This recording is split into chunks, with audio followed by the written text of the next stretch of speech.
quick video on how to achieve permanent ecstasy. And the way it's done is to make sure you have the highest level of deprivation in conjunction with really quality health. And the way to do that, and examples of that, is I've gotten clients before, and I've said, because I've trained thousands and thousands of people, and also trained a lot of doctors who know absolutely nothing about health and fitness, which is a common thing among doctors because they study biology and pharmaceuticals, they don't study health and nutrition. So a lot of these doctors I train know absolutely nothing, and a lot of these clients I've trained, I've done little things and it's achieved incredible results which most people have probably never heard of. An example of that is I've gotten a client to reverse their diet, and just by reversing their diet they lost 20 kilos. I've had other clients that I've told, eat more and change your training regime, and by eating more and changing the way they train, they lost 40 kilos. So it's not tiny results, it's large results. And another example, I've told people, if you stop training, you relax more, you'll just by reducing their training and relaxing more, but still doing cardio, they've actually lost weight. I've had people that train really hard in CrossFit. I said, stop doing CrossFit, just do cardio until you lose the weight, and they start dropping weight really fast. So by reducing their training, they lost more weight. By reversing their diet, they lost 20 kilos. By telling them to eat more, they lost 40 kilos.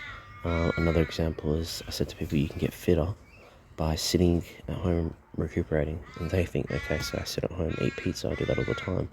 Well, that's not recuperation, because you're watching movies and eating pizza. Movies is a stimulant. You're stimulating your dopamine levels by watching movies, and pizza is not high quality food, so you're inducing toxins and therefore not recuperating. Most people can get healthy from a sickness or a cold by fasting. Why does that make you healthier? Why does that help recuperation, help get over a cold? And that's why your body often makes you not want to eat food when you're sick, because your body wants to take energy from the digesting and allow your body to recuperate. So by not eating, they actually get healthier. So this is where intermittent fasting and things like that become popular. One example, I've gotten someone to get fitter. I said, sit at home all day and recuperate, which doesn't mean eating pizza and watching movies. It doesn't mean playing video games and drinking Pepsi or Red Bull. It means extremely clean diet and sitting at home all day and resting, or sitting in the nature and meditating, by not involving music, movies, even reading a book, by actually just sitting there and resting and eating a really clean diet. People do that for 2 weeks and they don't get a little bit fitter, they get significantly fitter. It can even be done for a professional athlete. They may think, okay, that makes sense for someone who's unhealthy. Of course they're going to get fitter because now they're really healthy and they've had some rest, but it's actually synergistic, the rest and the healthy diet. And that's why I can even get somebody who's extremely healthy and trains a lot, and they say, look, that's probably going to make a difference for someone else, but not for me. I train 5 times a week and I eat a clean diet. I go, okay, look, your competition day is coming up. I want you to rest for 2 weeks and I want you to eat a really clean diet, cleaner than you normally eat. And they go to the competition day and they go, wow, I did better than I've ever performed. And it's because they took 2 weeks off training and they ate cleaner than they normally do. And that synergistic combination, combined with their previous training up until the event, allow them to get better results they've ever gotten in their entire life. This also happens with many athletes, bodybuilders. Come the competition time, they actually take time off getting prepped for the competition. If you can, 6 months is 3 to 6 months is ideal. And by the time competition day comes, by training and not working and resting, they get fitter and stronger than they ever have by far. And then by taking time off just before the competition day, they get even better results. The power in synergistic, the synergy of resting and a really clean diet, is the synergistic amalgamation to get the best possible results. And that also is true for achieving permanent ecstasy.